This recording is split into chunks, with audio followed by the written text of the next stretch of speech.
The engine noise was the first violation. A low, entitled purr from two pristine white trucks that rolled to a stop at the edge of my property, blocking the entrance to my farm.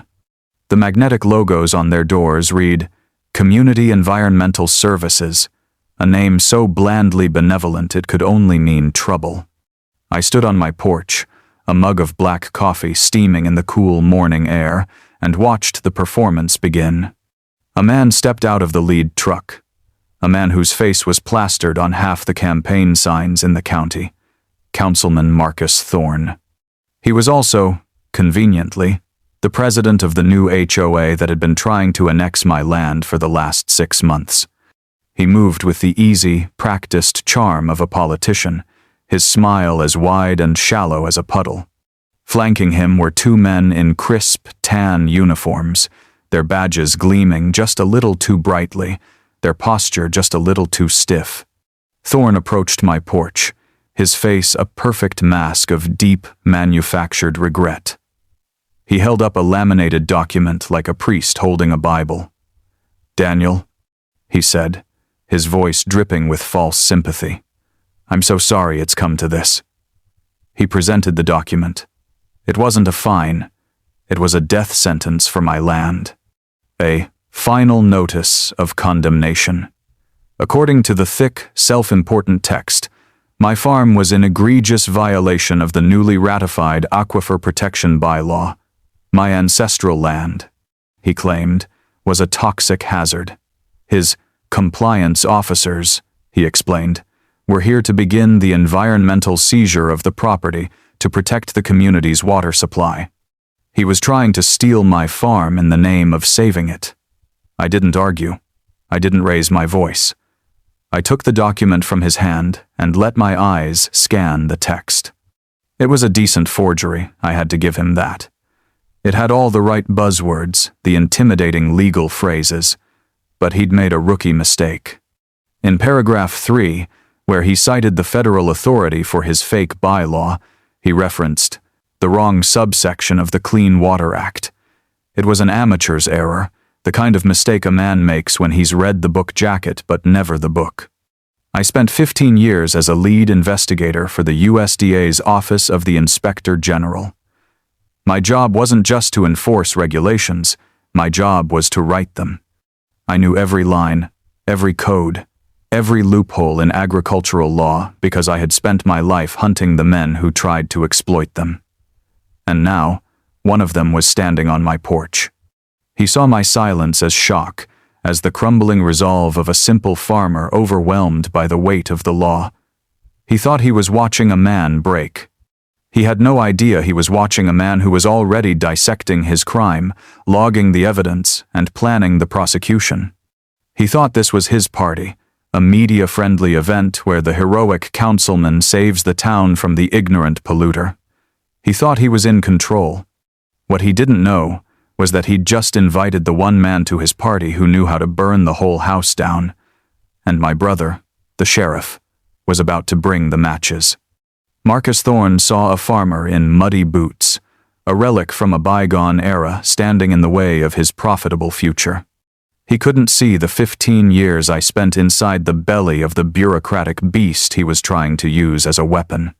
Before I came home to take over this farm, I was a lead field investigator for the United States Department of Agriculture's Office of the Inspector General. My job title was long and boring. My work was not. I didn't investigate crop yields. I hunted the biggest and most sophisticated predators in American agriculture. I led forensic audits into corporate monoliths that were faking environmental reports to hide chemical spills. I built federal cases against good old boy networks running subsidy scams that siphoned millions of dollars from taxpayers.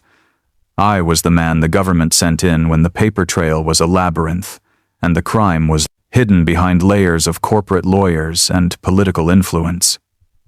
My weapon wasn't a rifle. It was the code of federal regulations. I could read a legal document the way a tracker reads a trail, and I could smell a lie buried in a spreadsheet from 1,000 yards away.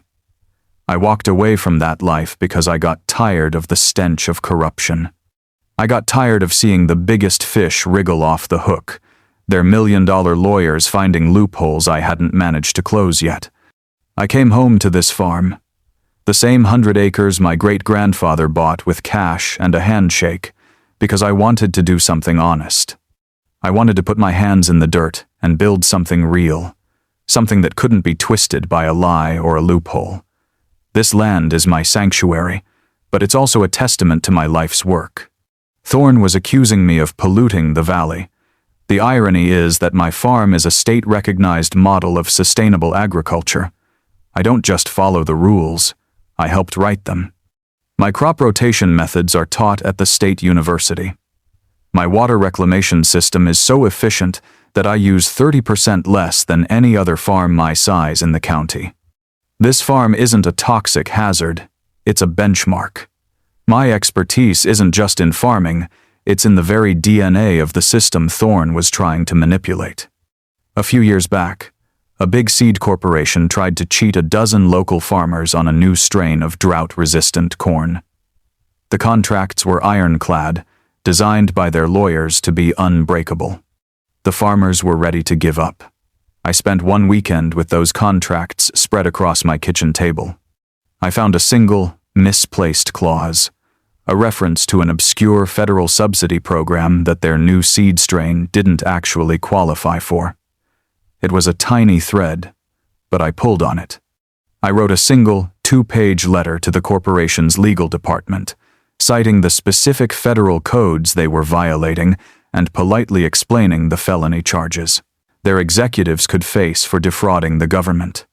They dropped the contracts and compensated the farmers within a week. That's my authority. Not a badge, not a gun, but the knowledge of how the machine works and where to place the wrench to bring the whole thing grinding to a halt. Professor Albright, the head of the agricultural science department at the state university, brings his graduate students here every year. He calls my farm a case study in ethical, high-yield agriculture. Last spring, he stood right where Thorne had stood, and he told his students, "Daniel's farm isn't a polluter. It's the goddamn standard. He isn't just following best practices, he's inventing them." Thorne's entire case against me was a lie built on a foundation of his own ignorance. He assumed I was just another farmer he could bully with a stack of paper. He had no idea I was the man who had written the book on how to dismantle men just like him. But there was one man I still had to convince. The one man whose help was critical. My own brother. Sheriff Brody Callahan is a good man and a great cop. He's also as by the book as they come. When I first told him about Thorne's escalating campaign of harassment a month ago, he was skeptical. We sat in his office, the smell of cheap coffee and gun oil in the air, and I laid out my suspicions. "He's building a case against you with paperwork," Brody had said, leaning back in his chair. "It's flimsy, but it's not illegal to be an aggressive HOA president. He's manufacturing evidence, Brody. He's trying to steal my land." My brother had sighed, the weight of his office settling on his shoulders. "Daniel, I know you. You see conspiracies everywhere. It's what you did for a living. But Thorne is a respected town councilman. He's a public figure. I can't launch a full-blown investigation into the man based on your gut feeling that his paperwork is sloppy. It's your word against his. My hands are tied unless you bring me something concrete, something irrefutable." I knew then that my brother wouldn't be my first call for help. He would have to be my last. I couldn't just come to him with a theory. I had to come to him with a case so perfectly documented, so legally airtight, so undeniably criminal, that my by-the-book brother would have no choice but to kick down the door himself. Thorne thought he was fighting a lone farmer. He had no idea he was now the target of a full-blown, covert investigation run by a man who knew all his dirty tricks. The real investigation had just begun. My first step in any investigation is to understand the enemy's power structure. You don't just kick down the door. You map the building. You identify the load-bearing walls, and you find the cracks in the foundation. and Marcus Thorne had built himself a fortress of influence. He wasn't a classic tyrant who ruled with fear and intimidation. His methods were far more insidious. He ruled with favor. He was the man who hosted the best 4th of July barbecues on the town green, the man who sponsored the local Little League team, the man who knew everyone's name and always had a perfectly sincere-sounding compliment ready. He had cultivated an image as a charismatic, selfless public servant, a man of the people who was just trying to protect the character of the community. It was a masterful performance, and it was a complete lie. His charm was a weapon, and his HOA was the delivery system. I started digging into his past actions, looking for a pattern. It didn't take long to find one. Before he came after me, he'd already cleaned up the other side of the neighborhood. Old Man Hemlock's garage, a local institution that had been fixing cars on the same corner for 60 years, was his first victim. Thorne didn't attack him with fines or violations. He was smarter than that. He launched a community beautification initiative, a popular platform that no one could argue against.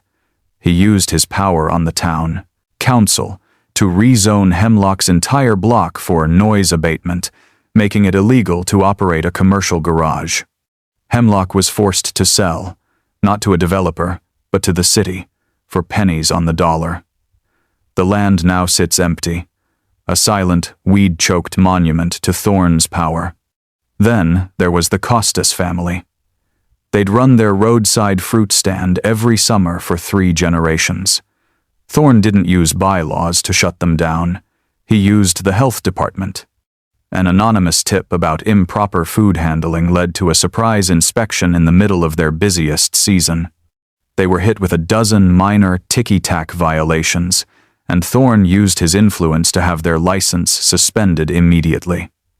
They lost their entire harvest. They were bankrupted in a single weekend. His power was a perfectly constructed, self-sustaining loop. As town councilman, he proposed and voted on ordinances that gave his HOA unprecedented authority over zoning and environmental standards. Then, as HOA president, he used that newfound authority to target any person or business that stood in the way of his secret development plans. His key ally in this was the head of the county's environmental agency, a weak, pliable man named Barrows. Thorne, from his seat on the council, was responsible for approving Barrows's departmental budget. In return, Barrows's agency was always available to rubber stamp Thorne's fabricated environmental reports and legitimize his attacks. It was a closed system of corruption, all of it hidden behind a mask of civic duty. His assault on me was his most ambitious operation yet, a multi-stage campaign designed to not just defeat me, but to turn me into a villain in my own community. It started with the water. I have a creek that runs through the back of my property. For 100 years, it's been one of the cleanest waterways in the county. One morning, I found a series of small, nearly invisible stakes hammered into the creek bed downstream from my property line. 2 days later, Thorne held an emergency town hall meeting. He stood before the crowd, his face a mask of grave concern, and presented a report from a private environmental consultant. The report showed dangerously high levels of nitrates and phosphates in the creek. He never mentioned my name directly, not at first. He just talked about the potential sources of pollution from outdated agricultural practices and the sacred duty they all had to protect the valley's water. He was poisoning the well, both literally and figuratively. His own people had contaminated the creek, and now he was using that contamination to frame me. With the seed of public doubt planted, he began the bureaucratic siege. The official warning letters started arriving, not from the HOA, but from Barrows's county environmental agency, giving his attack the weight of legitimate government authority. The town council, under his direction, scheduled a series of public hearings on the agricultural impact on residential water quality, all designed to create a public spectacle with me as the target. But the most effective part of his campaign was the social isolation. The HOA put out a newsletter, a seemingly friendly publication that was actually a piece of targeted propaganda. It featured an article about the importance of supporting local farms that use modern, clean technologies, while simultaneously running another piece about the dangers of unregulated agricultural runoff. He never had to name me. He'd already painted a target on my back. People I'd known for years, people who used to buy produce from my small stand at the farmer's market, started to avoid eye contact. Sales at my stand dwindled. The friendly waves from neighbors became cold stares. I was being methodically and efficiently erased from my own community. I was losing the war for public opinion, and every official channel I tried to use was blocked by one of Thorne's cronies. I knew I couldn't win by fighting him on this battlefield. He controlled it. I had to change the terms of the engagement. I had to find out what his real endgame was. This wasn't just about getting rid of my farm. It was about what he wanted to put in its place. He wasn't just trying to erase me. He was trying to replace me, and I was about to find out how he was planning to pay for it. I stopped trying to prove my innocence. That was Thorne's game, a maze of defensive reactions he had designed to exhaust me. It was time to prove their guilt. I poured a fresh cup of coffee, sat down at my kitchen table surrounded by maps and violation notices, and for the first time in 5 years, I went back to work. My farm wasn't a farm anymore. It was the center of an active investigation, and I was the lead investigator. My target wasn't a local HOA president. It was the shadowy corporate entity he worked for, Viridian Fields Agri-Tourism. Thorne was the public face, the charismatic frontman, but corporations are the ones who leave a paper trail, and I knew exactly how to follow it. My access to the USDA's internal systems was gone, but 20 years in the service leaves you with more than just a pension. It leaves you with a network. I made one call to a trusted former colleague still deep inside the office of the Inspector General, a woman named Maria who could find a rounding error in the defense budget.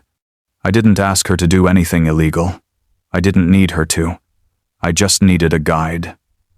"Maria," I said, "I'm looking into a developer that might be playing games with sustainable ag grants. What are the current public-facing databases for grant applications?" She knew from the tone of my voice this wasn't a casual question. She directed me to 2 different, obscure government websites, the kind that are intentionally difficult to navigate. She told me the specific keywords to search, the right project codes to look for. She gave me the map. Now I just had to follow it. I spent the next 36 hours in a deep dive, fueled by black coffee and cold fury.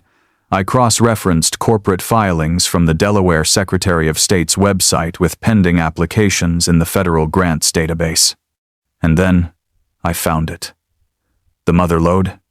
Viridian Fields had 3 massive, multi-million-dollar grant applications pending with the Department of Agriculture, all under the Sustainable Agriculture Development Grant Program, a program I had personally helped audit twice. The grants were intended to help new companies convert mismanaged land into thriving, eco-friendly farms. It was a noble idea, which made what they were doing with it a sacrilege. The applications were for a flagship project they called The Viridian at Oak Valley. It was a masterpiece of corporate fiction, filled with slick renderings of organic vineyards, farm-to-table restaurants, and happy, smiling families picking berries. And right in the middle of it all, listed by its official county parcel number, was my farm. They hadn't just put my land in their proposal. They had claimed it as their own. They were applying for millions of dollars in federal funds to rehabilitate a property they didn't even own. But the real crime was in the details, in the mountain of fraudulent documents they had submitted to make their application look legitimate. I downloaded every page. First, the environmental impact studies. They had submitted reports signed and stamped by Barrows's corrupt county agency that claimed my farm was a high pollutant, low-yield agricultural site in desperate need of environmental remediation. They called my soil depleted and my water runoff toxic. I pulled up the real reports from my last 5 years university testing, the ones that had won my farm awards. Side by side, it was a joke. My soil was in the top 5% for organic richness in the state. My water runoff was cleaner than the town's drinking water. Their entire premise was a calculated, criminal lie. Then I found the soil reports. They had submitted detailed geological surveys of my land to prove its suitability for their vineyards. The data was perfect, the mineral content ideal. The only problem was, the surveys were completely fabricated. I knew because I had paid for my own comprehensive survey 2 years ago. I pulled my original report from my safe. Theirs was a work of art, a digitally altered copy of my own survey, with the dates changed and my name replaced with theirs. They had stolen my land's identity. But the final, damning piece of evidence, the smoking gun that would end Thorne's career and likely send him to prison, was the document they had submitted as Exhibit A. It was a formal letter of intent to sell, a legally binding document that showed the current property owner was in negotiations to sell to Viridian Fields, a necessary step to even qualify for the grant. The letter detailed the terms of the sale of my farm, and at the bottom, next to a line that read, Daniel Callahan, owner, was a perfect, forged copy of my signature. I leaned back in my chair, the enormity of their arrogance washing over me. This was the most audacious case of grant fraud I had ever seen. They hadn't just bent the rules, they had invented a completely fictional reality and submitted it as fact to the United States government. The smear campaign, the fake water tests, the manufactured HOA violations, the illegal eviction attempt, it all suddenly made perfect sense. It wasn't just about forcing me to sell. It was about creating a false narrative that matched the lies in their grant applications. They needed me to look like a polluter to justify their rehabilitation project. They needed to force me out so they could get their hands on the federal money before the truth ever came to light. I spent the rest of the night building my case file. I printed every page of their fraudulent applications. I printed the real environmental reports. I printed the side-by-side comparisons of the soil surveys. I wrote a detailed 20-page investigative summary, cross-referencing every lie with the corresponding federal statute they had violated. Wire fraud, conspiracy to defraud the United States, aggravated identity theft. This wasn't just a collection of papers.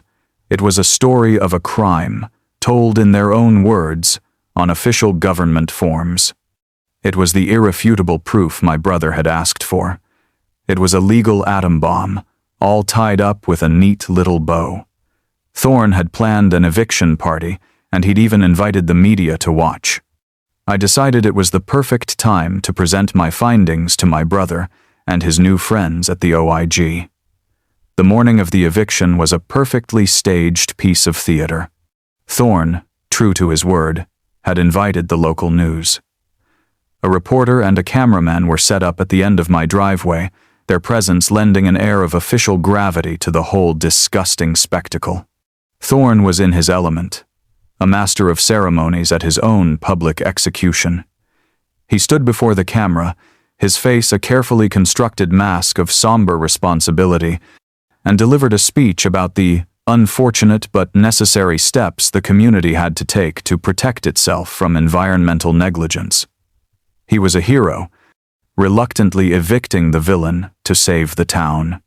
His 2 environmental compliance officers, looking stiff and self-important in their cheap uniforms, stood behind him like props, holding chains and a large, professionally printed sign that read, "Property condemned."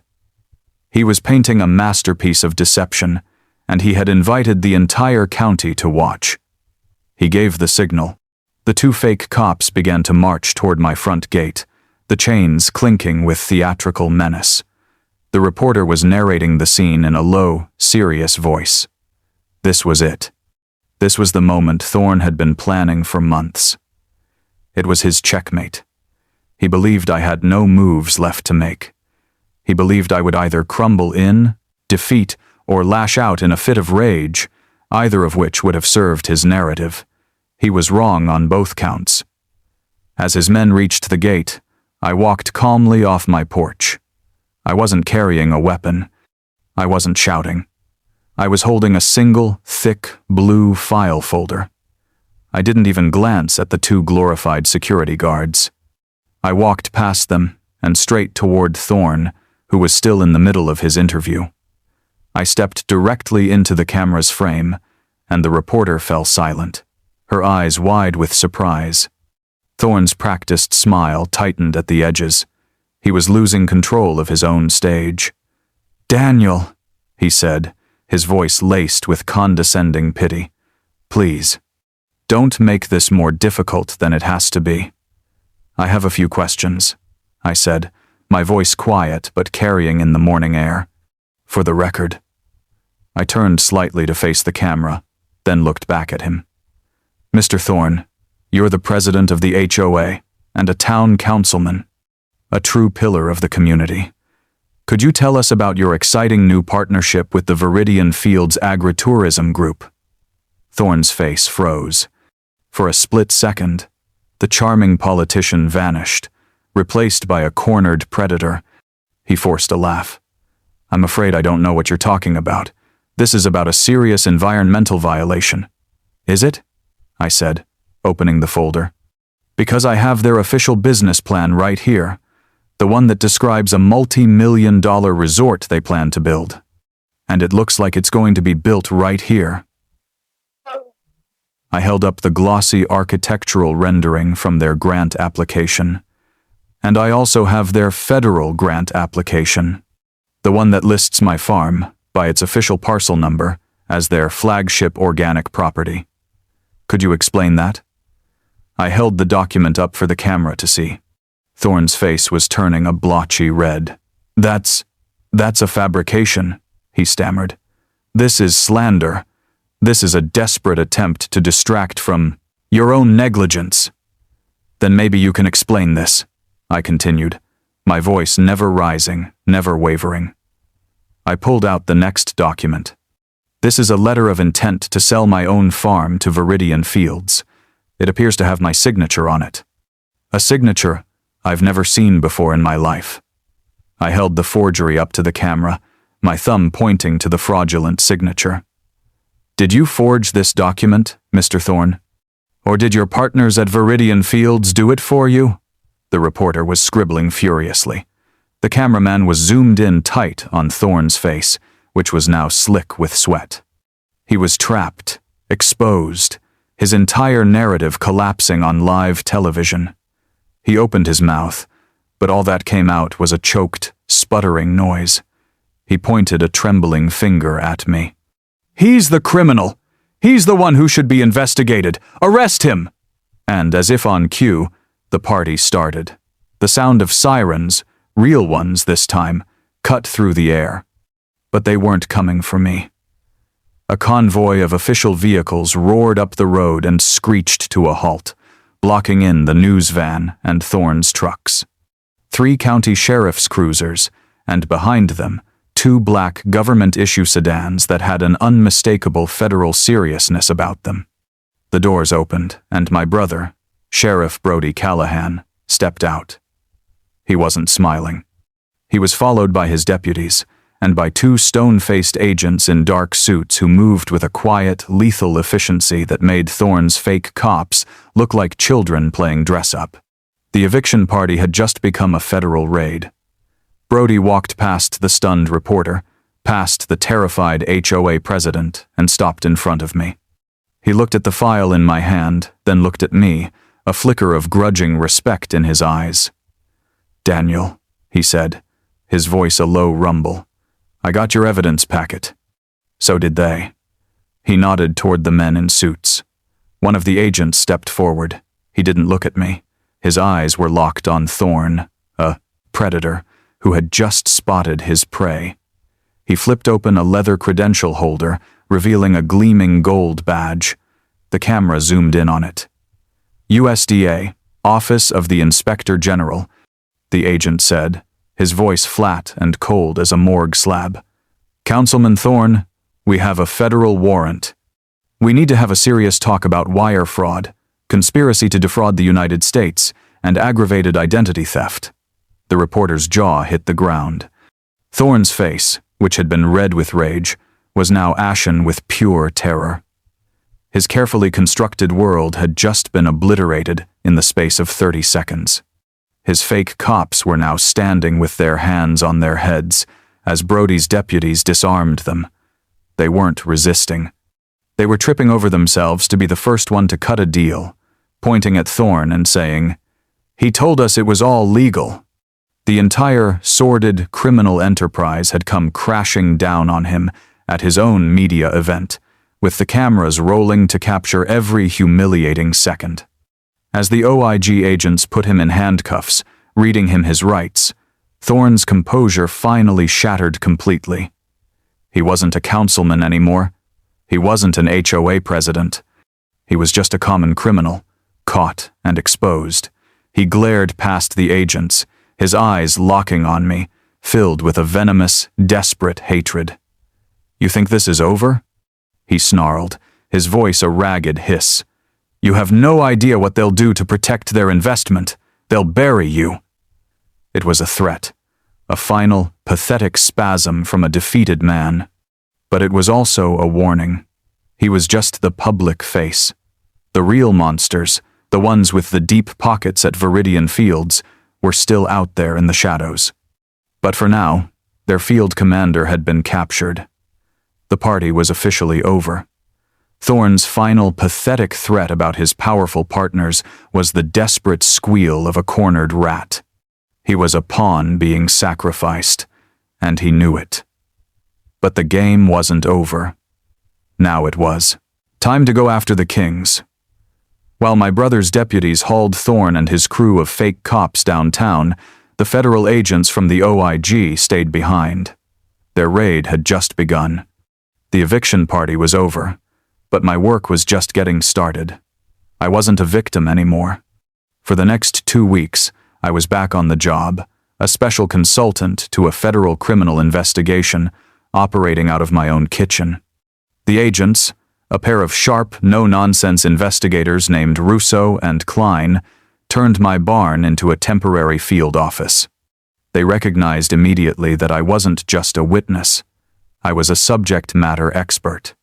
I was the man who could translate the complex, deliberately obtuse language of agricultural bureaucracy into the clean, simple language of a federal indictment. I spent 80 hours with them, dissecting every line of Viridian Fields' fraudulent grant applications. I walked them through the falsified soil reports, showing them how the perpetrators had altered the mineral content data just enough to meet the grant requirements without raising red flags in the automated system. I explained the subtle but critical errors in their forged environmental impact studies, the kind of mistakes only an insider would catch. I built a timeline, linking Thorne's HOA harassment campaign directly to the submission dates on the federal documents, proving that the local attacks were a premeditated component of the larger federal fraud. I wasn't just giving them evidence, I was giving them the entire operational blueprint of the crime. I was turning a complex white-collar case into a simple story of greed and corruption, a story a jury could understand and a prosecutor could win. While I was arming the feds, my brother was dismantling the local network.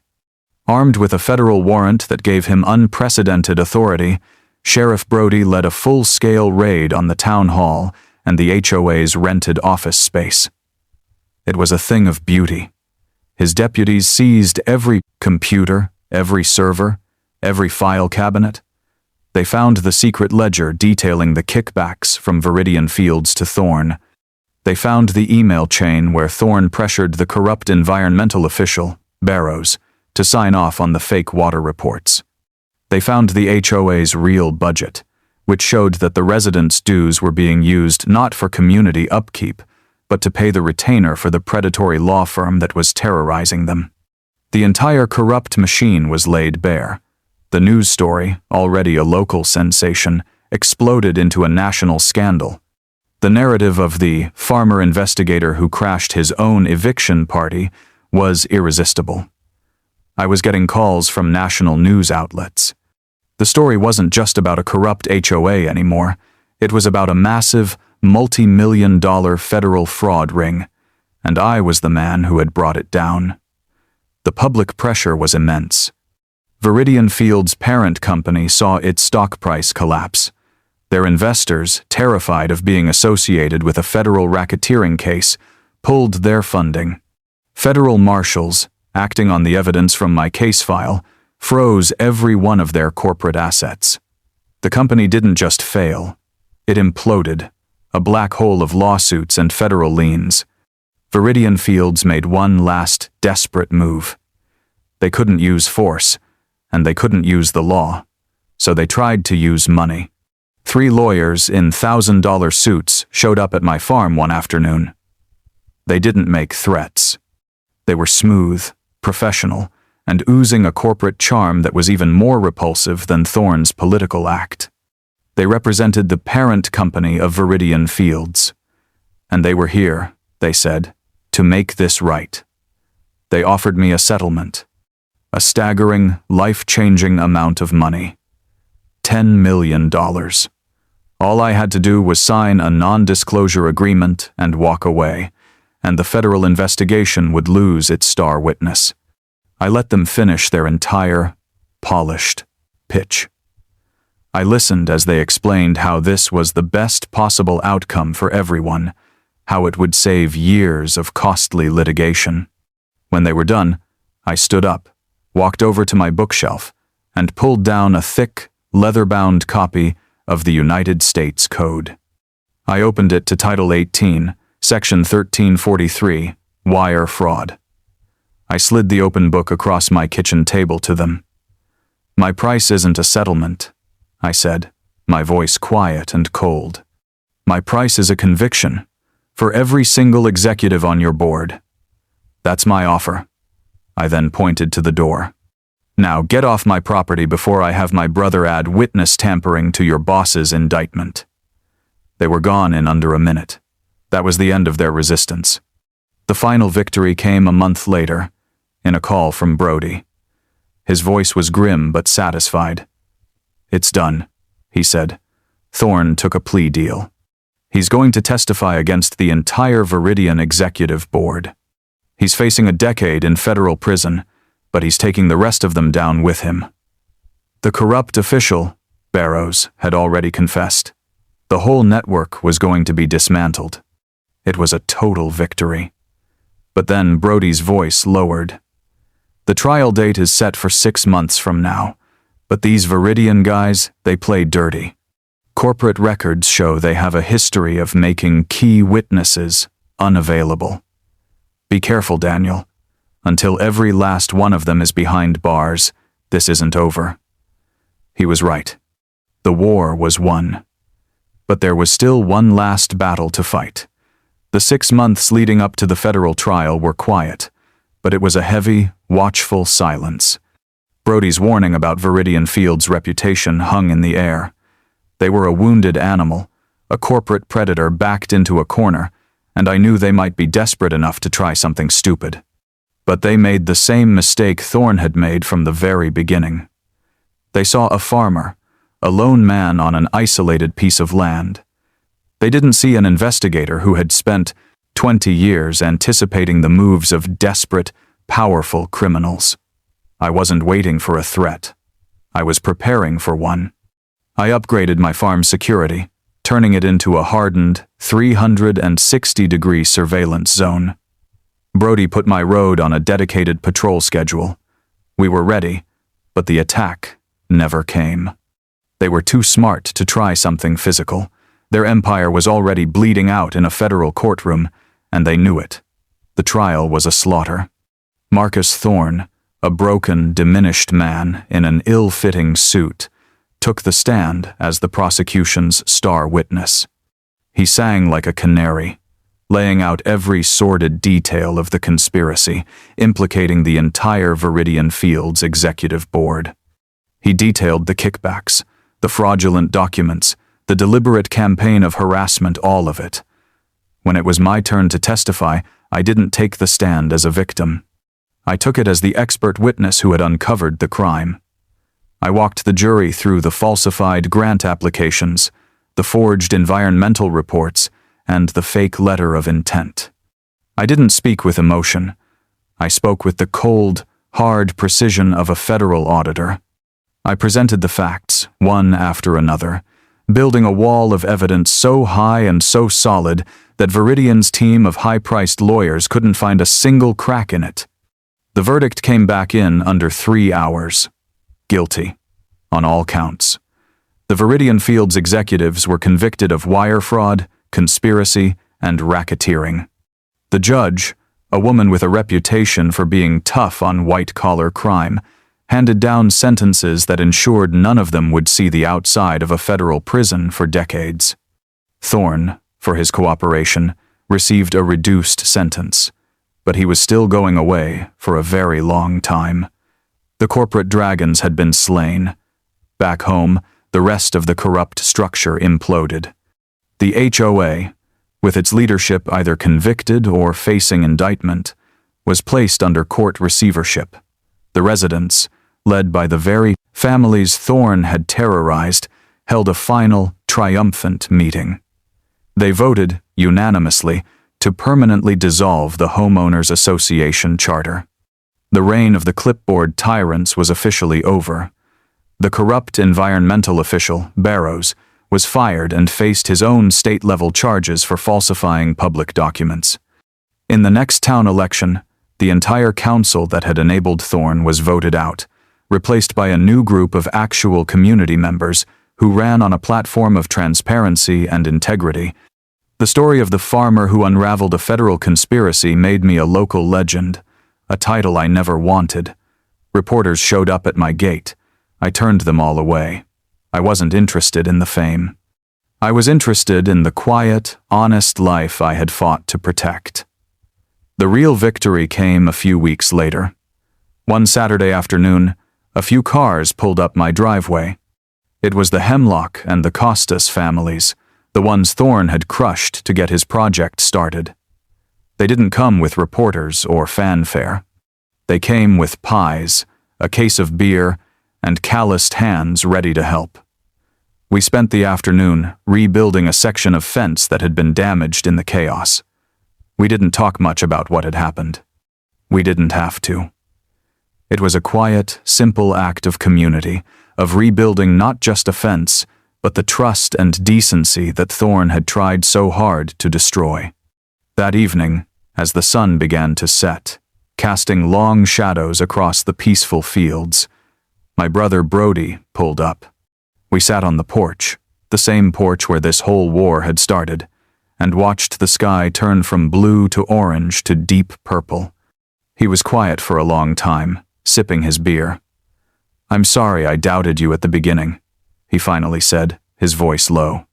I just nodded, looking out at the land my family had worked for over a century. "I'm a cop, Daniel," he continued. "My job is to see the crime after it's already happened. You see the crime before it's even been fully planned. You see the patterns. I should have trusted you." "You did," I said, "when it counted." We sat in a comfortable silence, the kind only brothers can share. The farm was safe. The community was healing. The villains were gone. The law, in the end, had worked. Thorne had thought he could use the law as a weapon, a tool to be twisted and manipulated to serve his own greed.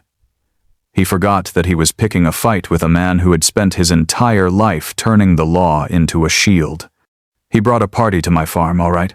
He just never imagined who would be crashing it.